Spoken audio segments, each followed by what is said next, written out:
I've been on the porch with you. This is the Kevin Story channel, and I thank you for being a member or liking this channel and sharing it with others. Today, let's talk about what the Northern Plains Reservation Aid Society has sent me in the mail.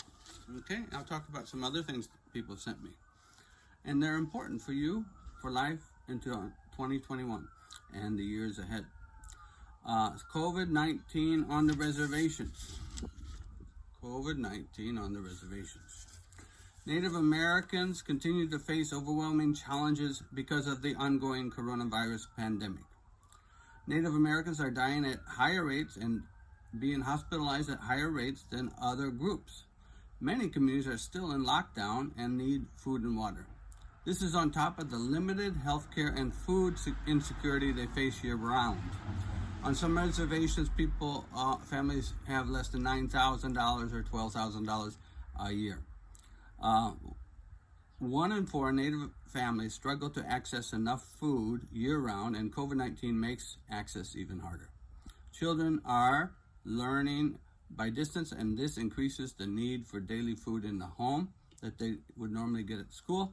Indigenous Americans have the highest actual COVID-19 mortality rates nationwide and are 2.2 times more likely to die from COVID than whites. That's a lot, 2.2 times. The rate of spread across Indian country has nearly doubled, 44%, since November 10th, 2020. 44%, wow.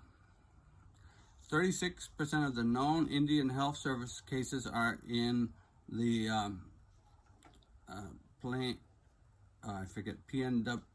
PWNA service area.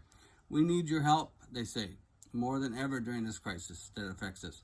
We are all keeping our important work going in the most dire time for the American population and the Native American peoples. So if you want to stay up to date, you go to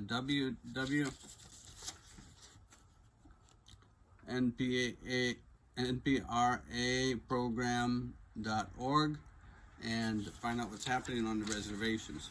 They've sent me as well as a letter here. It says, "Dear Kevin, you and I are both Americans, but we may experience this country very differently. You see, I'm a Native American, which means that many events in America's history look very different, when you see them through my eyes. Americans of European descent, for example, and celebrate America's westward expansion in their school books too often. They talk about the frontier spirit and remember the achievement of the first white settlers. But they forget that someone was already living here. Many of my people were killed or marched onto reservations or forced into schools as children, where our language and culture was stolen from us. Please understand, I love this country just as you do. My people have helped build this country and defended America at times of war." Yeah, Native Americans make population serving in the military is the highest, I think, of any group. Almost any group. But where other Americans see triumphs, we often remember tears. Where history shows America expanding to the West, I see decades of pain and loss from which Native Americans have still not recovered.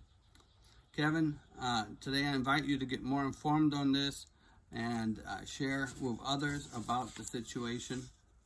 Let's look at question number 1 that they had in my letter for me to find out what the answer should be. Question number 1. Why did the United States establish Indian reservations? Answer: the government's objective was to rid the country of its Indian problem and open land for white settlers. For decades, Native Americans had been subject to persecution and forced relocations from their rightful and historic lands. There was so-called manifest destiny, and it was used to justify European invasions and incursions into Native American lands. Beginning in 1830 with the Indian Removal Act, the official policy of the United States was to forcibly remove Native Americans from their ancestral lands, historic hunting lands, and religious sites, and relocate us to faraway regions reserved only for Indians. Today, these are known as reservations. Treaties were signed and promptly broken, all the while a deliberate policy by the U.S. government to exterminate and eliminate bison also called buffalo, were depriving Native Americans of a critical source of food and supplies, contributing to economic stress and starvation. Question number 2 I have for you is, how did the government decide where to locate the reservations? All right. Answer, typically the government put reservations in areas it regarded as being unfit for the white settlers, arid places unsuitable for agriculture, and isolated from towns, transportation, and growing economy at the times. However, as the nation's population expanded westward, the government took back most of this land and forced Native Americans to relocate again, this time to even less desirable lands. Today, the land reserve for Native Americans has shrunk to just 2.3% of the land originally promised. Yet, this was kind of left out of our history books. If it was mentioned, it was just very quickly. Question 3. If I were to visit, what should I expect to see on an Indian reservation today? Well, you would see a proud people, strong in tradition and values, living in the third world conditions. That's right, America. Poverty is extreme. Driving around the reservation, and you'll see many people living in rundown houses and trailers, many of which are without electricity, telephone, running water, or sewage. Today, Native Americans are the poorest population in the entire Northern Hemisphere and have the highest need in the U.S. The COVID pandemic has exacerbated these conditions. Although impoverished and facing serious challenges due to the historic wrongs inflicted upon them, they have also held to the honor and dignity of their people and kept many traditions alive. The members of these communities seek only a hand up to overcome the poverty and food insecurity, and to be able to live with self-sufficiency and hope once again. Well, that's what I wanted to share with you. I can share maybe one more question if you'd like. Okay. Again, the Northern Plains Reservation Indians wrote me this. Question 4. How can these conditions exist in the richest and most powerful country in the world? Answer. Harsh government policies concentrated Native Americans in barren regions, inadequate for farming and distant from settlers, supplies, and jobs. Most reservations are so remote that the added cost of transporting supplies and products on and off the reservation make the local production impractical. What's more, the U.S. government holds reservation land and trust, so outside businesses are reluctant to invest and create jobs on reservations.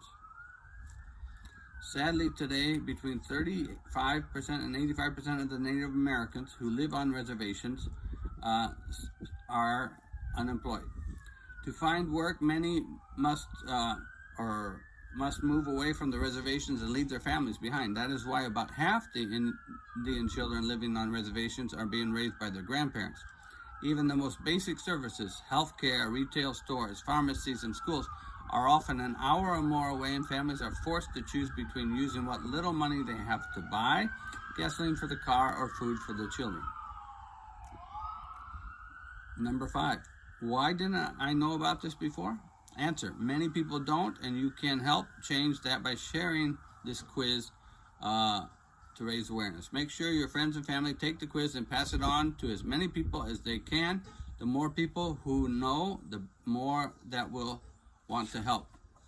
Okay, so anyway, this is from the Northern Plains Indians asking for us to consider donating when they call on you, or as I said before, you can contact the website here to see how to help. I usually get mail from 4 to 5 different Indian schools in reservation territory a month, so I get opportunities. So sometimes I donate and sometimes I don't. I hope you enjoyed this learning experience, and I will talk to you more about other problems and issues in a few minutes. Have a good day. This is Kevin Stoda on the Kevin Stoda channel, and thank you for coming to me and watching me rock on the porch. Have a good day.